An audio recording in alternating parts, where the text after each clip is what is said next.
Hi, everybody.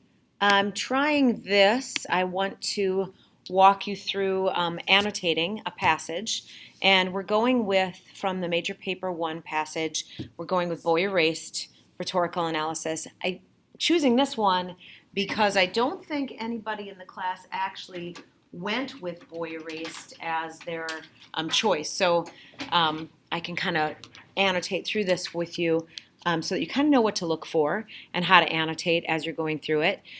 So the first thing, when you get up to the top here, you want to see all the information up here will give you the occasion. It'll give you what genre it is. And notice that it's not just the book Boy Erased, a memoir. It is an excerpt from the chapter titled Diagnosis, the nonfiction work, Boy Erased. So one of the things that I noticed that a lot of you did on your Salvation soapstones was that you mentioned that it was published in 1940, but you didn't say that soapstone was originally part of Langston Hughes' memoir, The Big C. So here I want you to make sure that when you do your soapstone for this timed right, that you're paying attention to the occasion up there and the genre, which is not just a memoir or nonfiction work, it's also an excerpt. And as long as you use the term an excerpt from the nonfiction work Boy Erased by Gerard Conley, or like whatever it is, then you should be okay. All right, you also have the speaker is up here, and then it gives you what it is that you're supposed to do. Analyze the rhetorical strategies Connolly uses to reveal his overall purpose in writing the book. So we know for sure that we want to look for the purpose here, and we want to be very clear about what the overall purpose of this passage is. Keep in mind that the purpose of the passage may be different than the purpose of the whole book, or like a little bit different focus. So then you're going to go through and you're going to read the passage. As you're reading the passage, you want to look for thinking about how to break this down into different chunks or shifts. Remember how Abigail Adams was divided into 3 different parts. So the reason we want to divide it into chunks is that we want to kind of take something from each chunk to write about. And we want to write about it in one of 2 ways. I suggest chronological order, or how it appears in the passage. So you want to kind of take a look at it and you want to say, where do shifts occur in this passage? So this all right here is descriptive right here. Right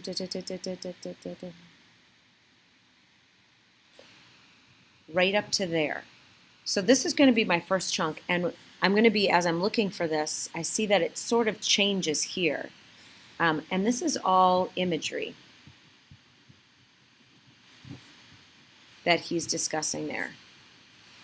So I've got imagery right there in the first chunk. Then I'm going to kind of take a look on here. This is more imagery, but he kind of shifts his focus right there. So this continues imagery, but then we understand how this imagery plays into that imagery. So I'm going to put imagery down again as one of the rhetorical strategies that's being used here. And then he has his internal thoughts right here. Internal thoughts. Remember, we talked about how first-person perspective in Salvation really made a difference because we were able to hear the thoughts of the narrator. And so first-person perspective, if it reveals the thoughts of the narrator and how they feel about whatever the topic is, that's really important to include. All right, so then we've got, this is going past into a memory. Here is religious illusion.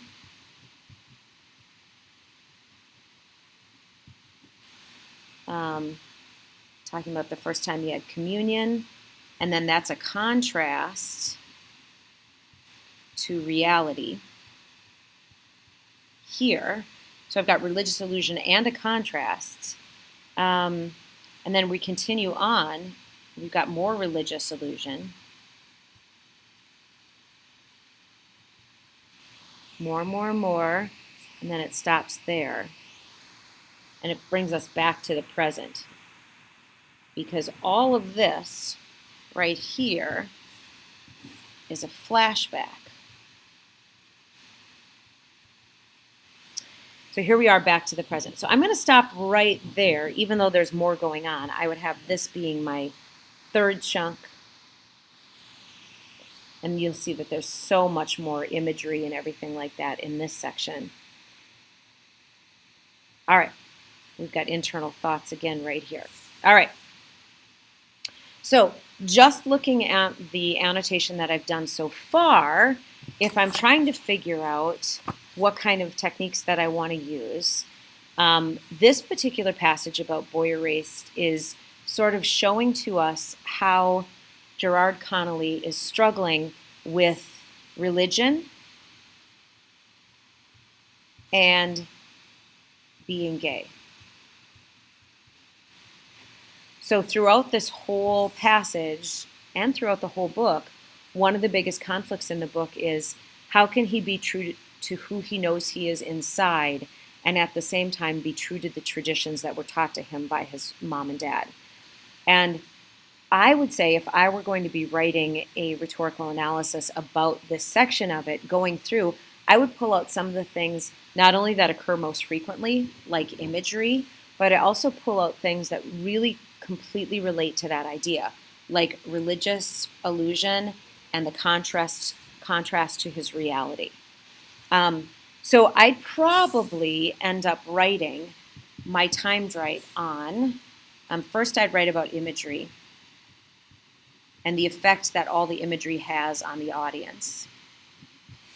I would pull out some sample lines that are particularly full of imagery. And I would probably choose one from here, I choose one from here, and I might choose one from here. So I'd have imagery from 3 different places in the essay. So definitely I want to talk about imagery because that is all over in this particular excerpt from the novel.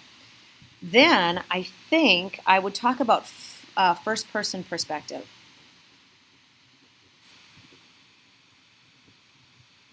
It's something, again, like imagery that goes through the whole thing. And I talk about the effect of understanding what's going on in the author's head, the effect of the point of view on understanding the thoughts of the author.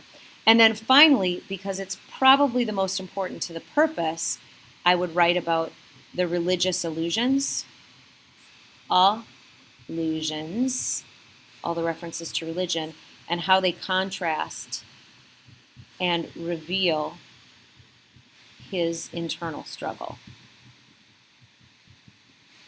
All of these techniques do that.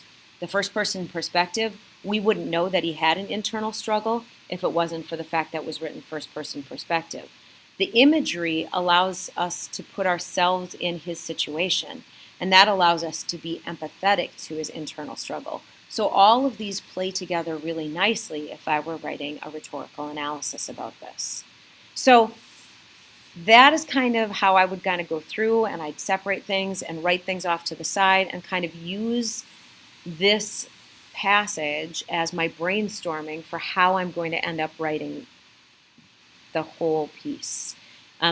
It's a good idea to find something in the piece itself that reveals the passage, although you don't necessarily have to point it out in your essay, but it's definitely a way that you can kind of look at it in a little bit better way. Okay, well, I'm hoping that that will help you out a little bit. I wanted to record this so that all classes got the same thing, and so you could all see it at the same time. Hopefully that helps you out, and I'll talk a little bit more about that in class.